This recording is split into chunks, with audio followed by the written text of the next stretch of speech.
balita na ikay mawiwili. Mga nagbabagang kamao, mga buksi. So mga par, matapos nga po ang impresibong panalo ng dating lightweight undisputed champion at ngayon WBC Super Lightweight Champion Devin Haney nang pinulbos nito ang boogeyman sa 140 pounds na si Regis Prograis. Kung saan mga idol, agad naman po naglabas ng bagong updated rankings ang The Ring Magazine para sa pound per pound boxer nila. Wala naman masyado pagbabago mga idol sa pwesto. Si Crawford pa rin ang number 1, si Inoue pa rin ang number 2, sinundan nito ni Usyk. Pang-apat naman si Canelo at pang-5 si Bivol at nasa pang-6 pa rin mga idol si Errol Spence Jr. Ang bago lang talaga mga idol ang rankings ng lightweight at super lightweight fighters, kung saan mga idol ang bagong 2-division world champion Devin Haney nakuha nito ang pang-7 pwesto, sinundan siya ni Tank Davis sa pang-8, pang-9 naman si Teofimo Lopez Jr. at pang-10 naman si Vasily Lomachenko. Para sa atin mga idol, isang magandang rankings ang ginawa ng The Ring Magazine dahil hindi nila inalis si Loma sa top 10. Palagay natin mga idol, deserving ito sa kanyang pwesto matapos magpakita ng magandang laban kay Devin Haney. Pero ang pinagtataka ng mga boxing fans mga idol,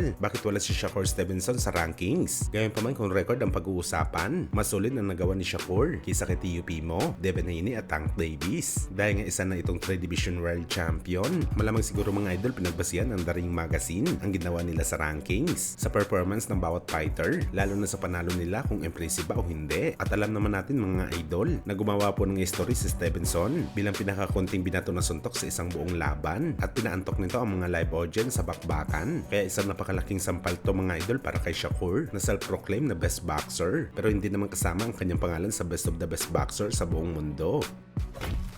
Samantala speaking mga idol sa rankings ng The Ring Magazine, isang hindi magandang balita nga po mga idol para sa ating pambato, ang angas ng Pinas General Casimero dahil sa bagong updated na listahan ng magagaling na boxer sa super bantamweight. Binaklas na po si Casimero sa top 10. Dati mga idol nasa pang-9 o pang-10 spot dito si Alas, pero pinalitan na siya mga idol ni Teji Duhaime sa pwesto. Sa mga hindi nakakala mga idol, si Teji Duhaime din ang sumapaw at umagaw kay Alas sa pangatlong pwesto ni Casimero sa WBO. Kaya kailangan na talaga mga idol ni Cuadro Alas na magpakita gilas ulit sa bakbakan para mapasama ito sa listahan ng malalakas sa super bantamweight.